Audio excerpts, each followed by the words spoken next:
O Saber Direito Debate está começando e o nosso convidado de hoje é o delegado de Polícia Civil do Distrito Federal, Rodrigo Pereira Larizati. E durante essa semana ele apresentou um curso sobre questões do direito criminal e será esse o nosso tema aqui no Saber Direito Debate de hoje. Professor, essa é uma área, o direito penal parece que ele tem uma atenção muito especial justamente porque boa parte dele trata da vida, não é isso?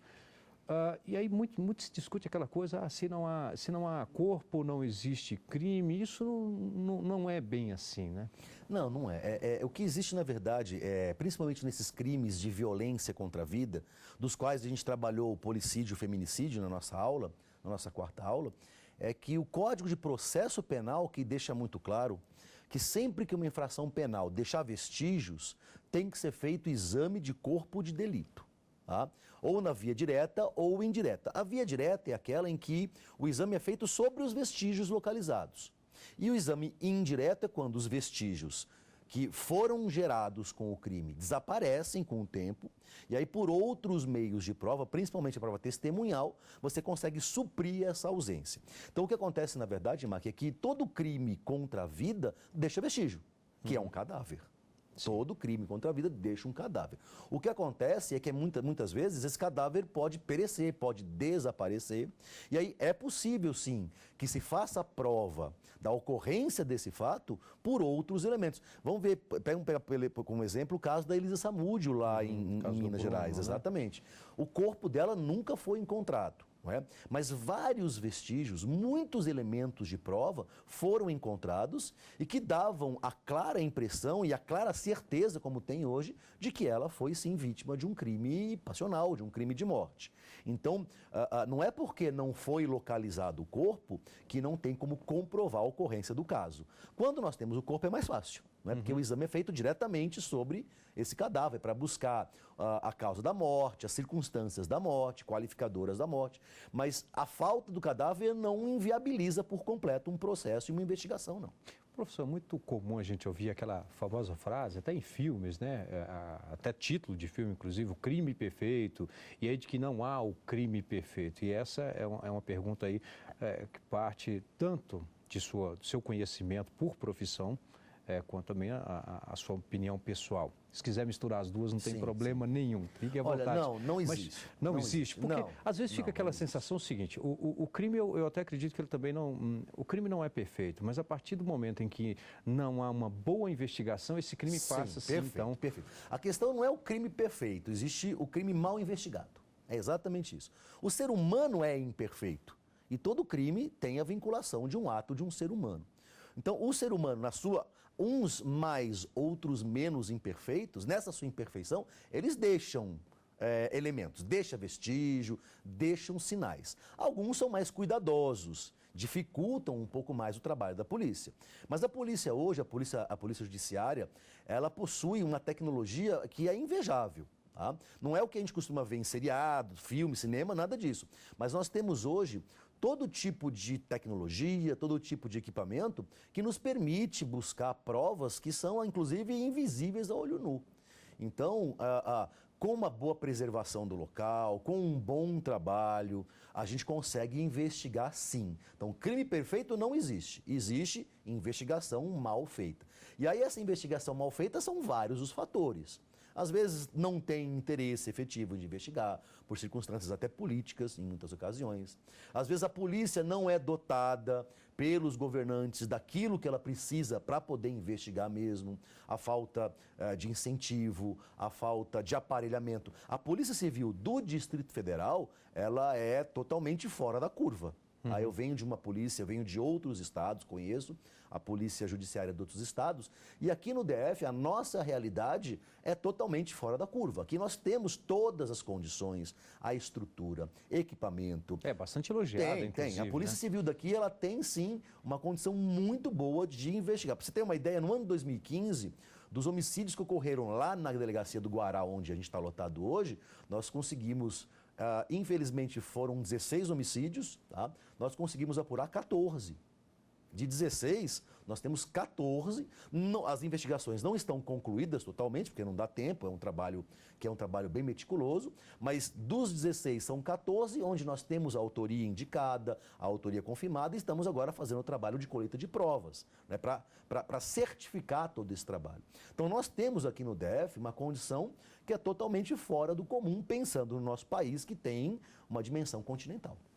Agora, qual a importância, né, que o direito criminal e também o direito penal? Queria que o senhor falasse justamente dessa questão do motivo de importância de cada um deles nesse ramo. Vejam, a gente escolheu alguns pontos específicos, alguns temas que tratam de questões bastante peculiares. Na nossa primeira aula, a gente trabalhou com a conduta penalmente relevante. O que significa isso? Nem todo matar é criminoso. Existe uma diferença do verbo matar para o dicionário, para o Aurélio, Michaelis, Ruais, para o matar do Código Penal, que é o matar conduta. Exige consciência, exige vontade, exige previsibilidade no comportamento. Então, foi muito importante a gente abordar esse primeiro tema para mostrar que, em muitos casos, que as pessoas que não têm o conhecimento jurídico, e às vezes até têm esse conhecimento jurídico também, mas se equivocam na hora de analisar um caso concreto e dizer que houve um crime A, B ou C. Então, a análise da conduta criminal é o ponto mais importante que existe no direito. Tá? Hoje o que nós temos é o direito penal sendo definido justamente por esse comportamento do ser humano.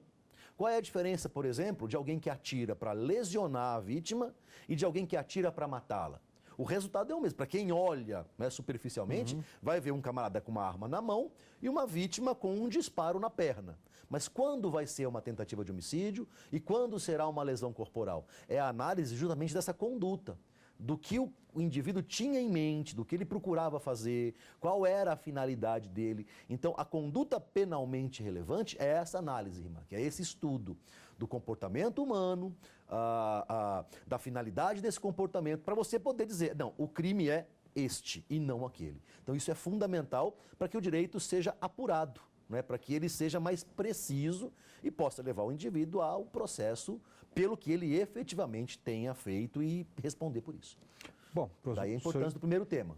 O senhor já falou inclusive desse primeiro tema, nós vamos aqui a um rápido intervalo, já eu vou pedir para que o senhor fale dos outros temas, tá ok? Pois não. Claro. Nós vamos aqui então a um rápido intervalo, já estaremos de volta com o Saber Direito Debate. Até já.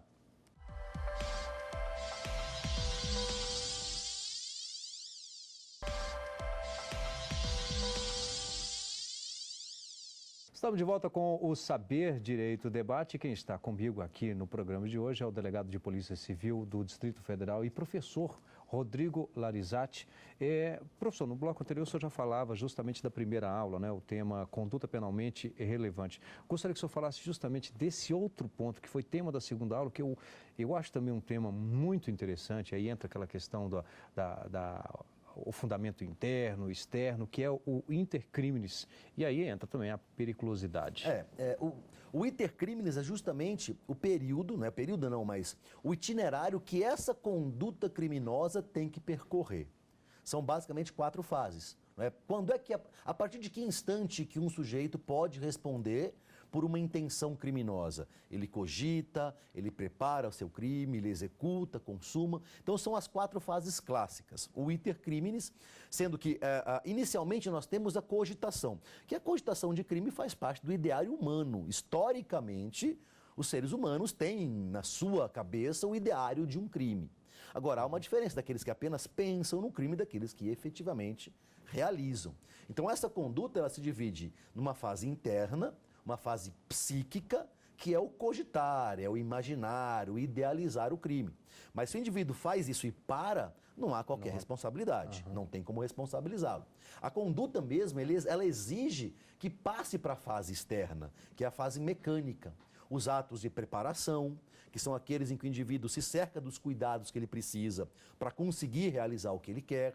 Depois a fase executória, que aí sim, iniciou a fase executória, nós podemos dizer que ele já começa a ter responsabilidade penal, já começa a estar alcançado pela lei penal. Professor, o senhor trata também em outra aula da inimputabilidade penal, que é a redução da maioridade penal. E eu gostaria de saber, aqui já não do conteúdo das aulas, mas sim da opinião do senhor, já que trabalha, atua nessa área como delegado de polícia do Distrito Federal. Qual a opinião? Deveríamos ou não ter aí uma política de redução? O equívoco grande que a gente percebe quando a gente fala em menoridade penal é a lei estabelecer uma faixa etária X. Seja 18, seja 16 anos. Eu sou contra a redução da maioridade penal. Eu sou contra a redução. Eu sou a favor da abolição da idade penal. Total abolição. O senhor vai além, então? Eu vou além, eu vou muito além disso. Porque o que ocorre é o seguinte, de acordo com o sistema brasileiro, a regra da aferição da inimputabilidade é um critério chamado biopsicológico. Biologicamente, o indivíduo pode ter alguma anomalia, alguma circunstância peculiar. Mas é necessário que essa condição peculiar retire dele discernimento. Retire o discernimento que ele deveria ter para responder por um crime. Porque aqui a ideia básica é a seguinte, o indivíduo cometeu um crime, se ele sabe o que ele fez, ele tem que ser punido. Se ele tem capacidade para entender o mal que ele praticou, ele tem que ser punido. Essa é a premissa básica. A idade para... Exatamente. E não é uma idade numérica que vai dar ou não esse discernimento, que vai conferir ou não esse discernimento. Hoje, como é que funciona a ideia?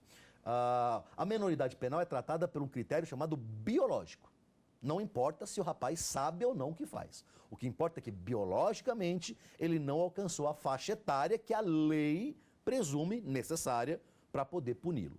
Então, vamos imaginar que amanhã ele complete 18 anos de idade. Amanhã ele vai fazer 18 anos. O direito penal não usa horas para calcular a data de idade, é o dia. Então, hoje, na virada da meia-noite, a partir do primeiro segundo, 0 hora e 1 segundo, ele já é maior, imputável. Mas 2 segundos antes. Digamos que ele passa instantaneamente a ter consciência de seus atos. Exatamente. É como se a consciência dele, simplesmente, num estalar de dedos, se instalasse, né, se fosse verificado. E aí que está o equívoco. Se ele dispara contra a vítima dele às 23 horas e 59 minutos, ele é inimputável. E se ele dispara 2 minutos depois, ele é imputável. Como é que se justifica isso? Como é que isso pode ser plausível e aceitável no mundo jurídico? Que é um mundo em que a gente tem que analisar a consciência, tem que analisar o comportamento de cada um, tem que analisar o nível de consciência. E o que acontece é que a partir do momento em que a lei presume uma idade, ela simplesmente não admite prova em contrário. Não interessa hoje se um garoto, se um rapaz com 17 anos sabe o que fez ou não. Para a lei ele não sabe e ponto. Então eu não sou a favor de reduzir para 16 anos porque o equívoco continua igual. Né? Nós só estamos alterando o número da idade, mas o equívoco é o mesmo. Então quer dizer que com 15 anos, 11 meses e 29 dias de idade, ele não tem capacidade. Um dia depois tem? É a mesma ideia. É a mesma ideia. Então, reduzir de 18 para 16 não resolve nada a questão, não resolve absolutamente a questão, porque o erro não é a idade, o erro é o critério. Eu sou favorável a abolir. Não tem mais idade penal. Tem 14 anos, atirou e matou. Foi levado a perícias técnicas, clínicas, por psiquiatras, psicólogos, especialistas. E eles disseram, ficou comprovado, que tem discernimento, sabia o que fazia, tem que ser punido, independentemente da idade. Nós sabemos que pela psicologia, pela psiquiatria, efetivamente existe uma idade até a qual não há um discernimento limpo, livre. Mas isso não pode ser a lei de uma forma peremptória, de uma forma absoluta, a presumir. Tem que ser feita uma análise caso a caso em cada um dos envolvidos. Bem, nós vamos aqui fazer mais um rápido intervalo. Já já estaremos de volta com o Saber Direito Debate. Até já.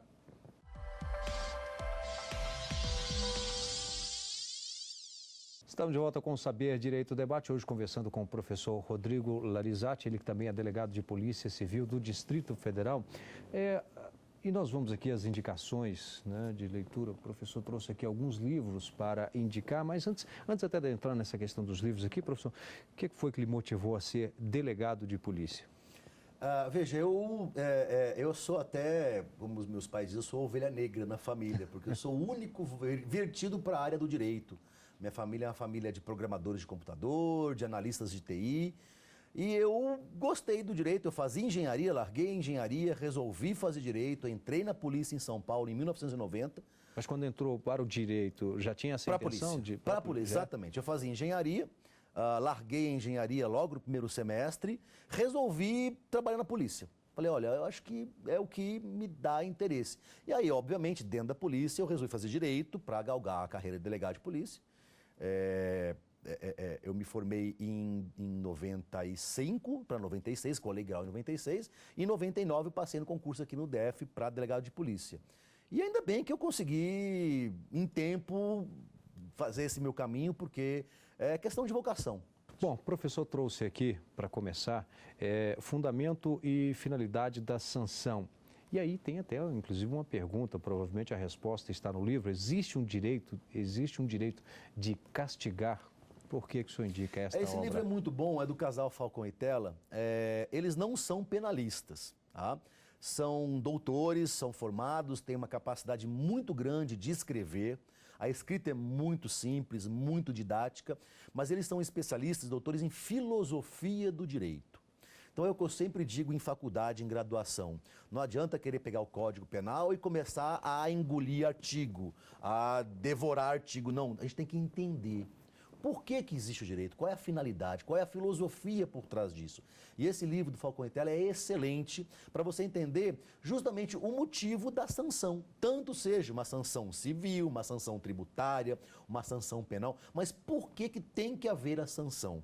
Qual é a finalidade do sancionamento pelo Estado àqueles que não aderem ao contrato social de Rousseau? E aí começa toda essa parte filosófica do direito. Então auxilia bastante a você formar enunciados sobre a sanção. E no nosso caso específico, a sanção penal, a finalidade da sanção penal. O vácuo do poder e o crime organizado. Brasil, início do século XXI. É um livro muito interessante do professor Edemundo, que é um delegado de polícia. Nesse livro ele mostra exatamente o que acontece quando o Estado abandona a sociedade, que é o chamado vácuo do poder. Isso a gente costuma ver com bastante frequência, principalmente em cidades onde existem favelas, né? O condensamento de comunidades menos favorecidas, menos privilegiadas.